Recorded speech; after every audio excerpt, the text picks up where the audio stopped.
Shalom, Assalamualaikum warahmatullahi wabarakatuh. Kami dari kelompok 9 akan menjelaskan mengenai motivation atau motivasi. Sebelum itu, kami akan memperkenalkan diri kami masing-masing. Perkenalkan, nama saya Michelle Maria Posuma dengan NIM 1606 1102 101. Dan saya Vianita dengan NIM 1706 1102 148. Motivasi adalah proses yang dimulai dengan defisiensi fisiologis atau psikologis yang menggerakkan perilaku atau dorongan yang ditujukan untuk tujuan atau insentif. Proses motivasi dasar: kebutuhan, dorongan, insentif. Faktor-faktor yang mempengaruhi motivasi.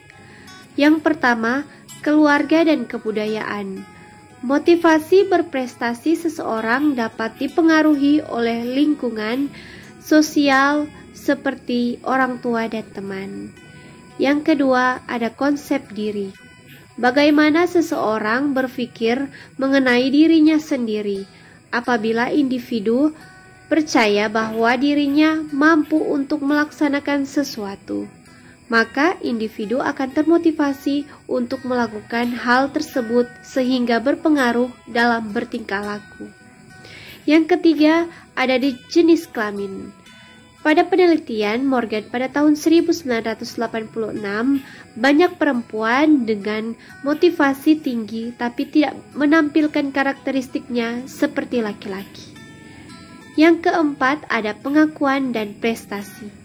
Individu akan lebih termotivasi untuk bekerja keras apabila dirinya merasa diperdulikan atau diperhatikan oleh orang lain. Pengertian dan model motivasi.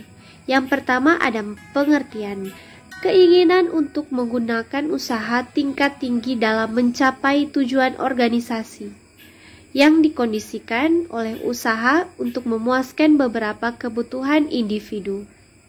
Yang berikut ada model motivasi. Yang pertama, teori hierarki kebutuhan Maslow. Yang kedua, teori 2 faktor Frederick Herzberg. Yang ketiga, teori kebutuhan McClellan. Yang keempat, Aldefers ERG teori. Proses motivasi, sebuah model awal. Yang pertama, kebutuhan akan kekurangan. Karyawan akan mengatakan, saya ingin bekerja baik untuk mendapat promosi. Yang kedua, mencari jalan untuk memuaskan kebutuhan. Karyawan akan mengatakan, saya harus menunjukkan pada manajer saya ingin promosi dengan cara melakukan tugas kerja yang berat, kerja lembur, membantu pekerjaan lain. Yang ketiga, perilaku yang mengarah pada tujuan. Karyawan akan mengatakan promosi. Yang keempat, kinerja evaluasi dari penyelesaian tugas. Karyawan akan mengatakan rating yang tinggi pada muatan kuantitas, kualitas, dan harga. Yang kelima, imbalan atau hukuman. Karyawan akan mengatakan menerima piagam pengakuan, diberikan kesempatan untuk menghadiri program pelatihan. Yang keenam, kebutuhan akan kekurangan dinilai kembali oleh karyawan. Karyawan akan mengatakan, saya masih bisa, ingin dipromosi, saya ingin mencoba pendekatan lain. Itulah sebuah model awal karyawan proses motivasi. Teori hierarki kebutuhan Maslow, bahwa kebutuhan manusia bergantung pada apa yang mereka punyai. Dalam beberapa hal, kemudian sebuah kebutuhan yang sudah terpuaskan bukanlah sebuah motivator. Kebutuhan manusia yang diorganisir dalam sebuah hierarki kepentingan adalah psikologikal, keamanan, rasa mempunyai, kemuliaan, dan aktualisasi diri. Hierarki kebutuhan Maslow. Di sini ada piramid tentang hierarki kebutuhan Maslow. Yang pertama, dimulai dari aktualisasi diri, kemuliaan, sosial atau rasa memiliki, keamanan fisiologikal. Teori dua faktor Friedrich Herzberg. Pandangan bahwa kepuasan kerja dihasilkan dari hadirnya motivator-motivator intrinsik dan bahwa ketidakpuasan kerja berasal dari ketiadaan faktor intrinsik. Pandangan tradisional dan Herzberg tentang kepuasan dan ketidakpuasan. Yang pertama ada tradisional. Ketidakpuasan kerja yang tinggi menjadi kepuasan kerja yang tinggi. Yang kedua, pandangan dengan faktor Herzberg. Kepuasan kerja yang rendah menjadi kepuasan kerja yang tinggi atau motivator. Ketidakpuasan yang kerja yang rendah menjadi kepuasan kerja yang tinggi atau higienis. Teori kebutuhan McClelland.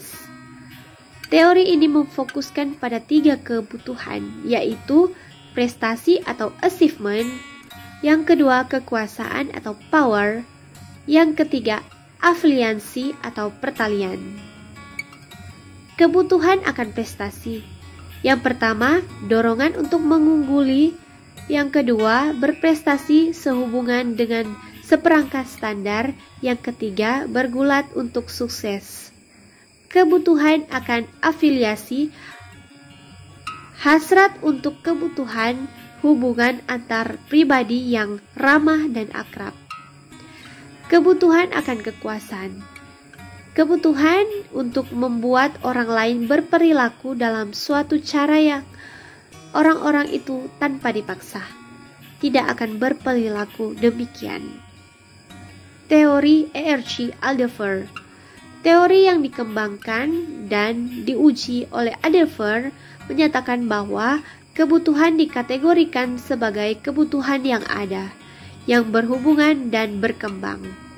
Yang ada yaitu kebutuhan dipuaskan oleh sesuatu seperti makanan, udara, air, gaji, dan kondisi kerja. Yang berhubungan yaitu kebutuhan yang dipuaskan oleh sesuatu yang bersifat sosial dan hubungan perorangan.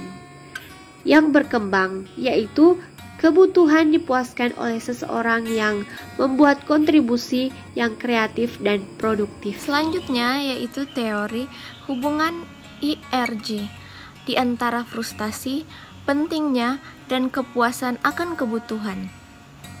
Dapat kita lihat frustasi akan kebutuhan yang berkembang dan pentingnya akan kebutuhan yang berkembang serta kepuasan akan kebutuhan yang berkembang memiliki keterkaitan di antaranya. Di sini ada sebuah grafik yang menunjukkan perbandingan 4 kandungan teori motivasi. Di antaranya yaitu teori dari Abraham Maslow yaitu hierarki kebutuhan, dan Herzberg teori 2 faktor, Alderfer, McClelland.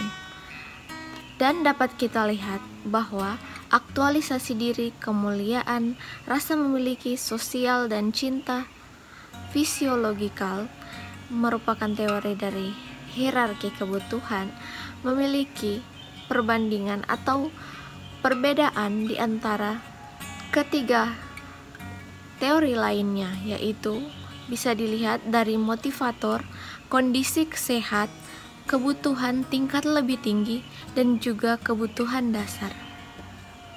Teori proses motivasi, teori yang menjelaskan dan menganalisa proses di mana perilaku dikumpulkan, diarahkan, ditahan, dan dihentikan.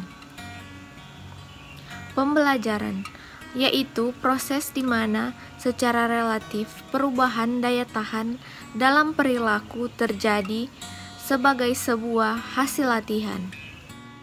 Pembelajaran sosial, pandangan Albert Bandura bahwa perilaku adalah sebuah fungsi interaksi yang berkelanjutan antara kognitif atau orang, perilaku, dan penentu lingkungan. Kemanjuran diri, kepercayaan bahwa seseorang dapat cukup melakukan dalam sebuah situasi. Kemanjuran diri memiliki 3 dimensi, yaitu yang pertama, besar, kekuatan, dan keadaan umum. Teori penguatan. Teori penguatan memiliki 3 diantaranya, yaitu penguatan positif, yaitu tindakan yang meningkatkan kemungkinan sebuah perilaku. Penguatan negatif yaitu penguatan yang memperkuat sebuah respon karena respon memindahkan beberapa stimulus menyakitkan atau tidak menyenangkan atau memungkinkan organisme untuk menghindarinya. Hukuman yaitu konsekuensi yang tidak diinginkan yang dihasilkan dalam penindasan perilaku yang membawanya berkurang frekuensinya. Teori harapan.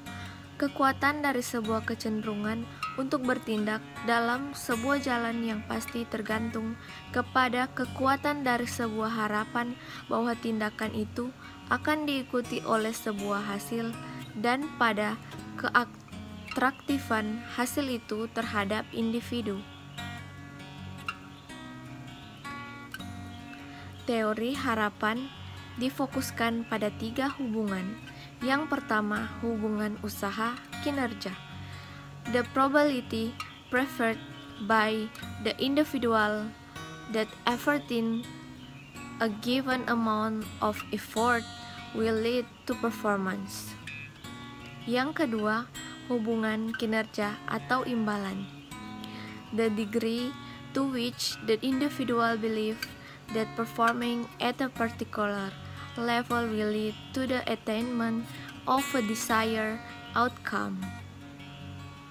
Yang ketiga, hubungan imbalan tujuan pribadi. The degree to which organizational rewards satisfy an individual's personal goals or need and attractiveness of thus potential reward for individual.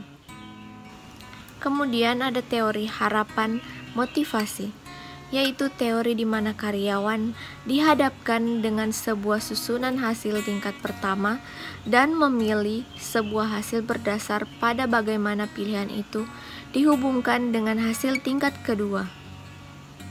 Pilihan individu didasarkan pada kekuatan keinginan untuk mencapai keadaan tingkat kedua dan persepsi tentang hubungan antara hasil tingkat pertama dan kedua. Demikianlah penjelasan dari kelompok kami, yaitu kelompok 9, mengenai teori motivasi. Terima kasih sudah menonton.